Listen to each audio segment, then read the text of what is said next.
Ayan, natapos na rin ang pen sa wakas. Ayan, double face yan. Double face yung pen. Harap dito, harap sa kabila. Okay? Ayan, maganda na ba?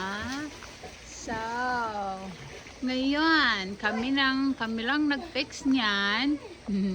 Tumulong ako dyan. Dito dati. Kami lang din. Hay na lang. I know soon, doon naman sa kabila. Wala na talagang pag-asa itong mga kapitbahay. At saka ang ganda na rin ng aking flower vase. Ayan, nilagyan na rin ng wood ni husband. O, diba? Mukha na talaga siyang garden box. Ayan. Tapos yung isa, o, diba? Saan ka pa? Si husband lang ang gumawa niyan at saka si Renz, my son. Ayan. Ang laki na ng talong. Kitang-kita yung talong dito. Yung ano dyan, talong. Pwede ko na yan harvestin. Si Bunsoy at saka yung Sanya, nag-swimming sila. Last day nila today. Uwi na sila bukas. So, ilalabas namin sila. Pupunta kami ng steak mamaya. Kain kami ng steak. Punta ko dyan. Sige. Bahala ka. Hindi kita isisay. Tapunan mo ako lang kapabida. Sige, tapunan kita sa salbabida. Takasan lang ng loob yan. O sige na. Yan na. O diba? Ganda-ganda. Sige, mag-swim ka. May salbabida naman. Abutin mo. Swim like a dog lang, good. Kailangan lang mahaba yung hangin. Lagyan ko na sa babida sa gitna. Ayan. Ayan, pwede na yan. Hey! Hey!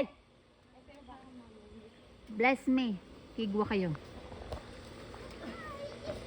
Swam it. Hey! Miru! Help your mom! Miru, help your mom! Save her! Save her! Okay? Watch her. Miru, come over here. Come over here. Wait to your mom over here. Come on. Okay? Just wait there and wait to your mom, okay? Very good naman ang Miru namin. Okay na, Bunso. Go. Ali, Bunso.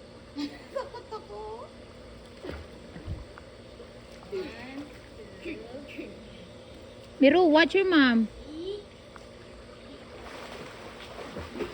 Ayan. Ilabas mo yung ulo mo. Help her. Ayan. May salbabida. Kigwa. Malalim ba? Ha? Yung sa labi. Bakit kasi na hindi mo inanuhan? Labas mo yung ulo mo. Yung sa labi. Napuno ng tubig. Yung ulo mo, ilabas mo. Yung ganyan. Tapos mag-swim ka lang, mag-float. Huwag ka na mag-gargaw. Huwag ka na. Yata. Alisin mo. Miro, Kigwa. you didn't help mama? I told you, Miru, you need to help your mom. Yata. Malalim na yan dyan sa may puti. Okay, again. Teka lang. Alam, binidyo mo? Yes. Souvenir. Ha? Live yan? No, video lang. Yata. Miru. Op. Ayan, mayroong mga salbabida. Dali. Malalim talaga siya. Hindi mo siya abot talaga, Bunso. Scattered natin yung salbabida. Pero mahirap din pagka pumunta ka sa salbabida, mahirap din. Mahirap, oy. Kaya ako nga, hindi na nakaalis dyan eh. Kaya na, nalunod na si Bunso. Bahala ka dyan malunod, hindi ako magdadrive. Ayoko mabasa. Alright mga ka-twin bell, ayan na si Bunso. Nasave natin si Bunso. Nabigyan natin ng salbabida dahil ang kanyang anak ay walang pakialam. Ayan. Gusto mo yung sa blue? Mag-upo na parang sa sopa ka lang. Bakit ba kasi hindi tayo marunong lumangoy? Si Bunso, pinag-aral ko to. Pinag-aral ko to noon ng ng langoy, naputol man. Ilang araw lang yun. Ilang araw lang, hindi na naulit. So, mainit, humid. So, ayan no mga katwimbel, maganda na talaga yung aming fence. Hindi na makakalabas yung aming mga aso at kanilang mga aso.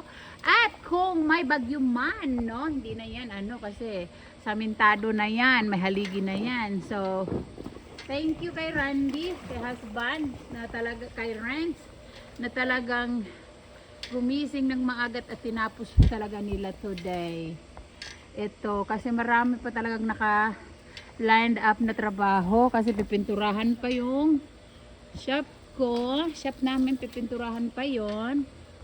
So, si Randy, 3 weeks lang yan dito. Babalik na sa trabaho. So, marami pa sila talagang project na gagawin. Alright, mga Twin Bell, bye-bye! Thank you! Good morning, bye, thank you!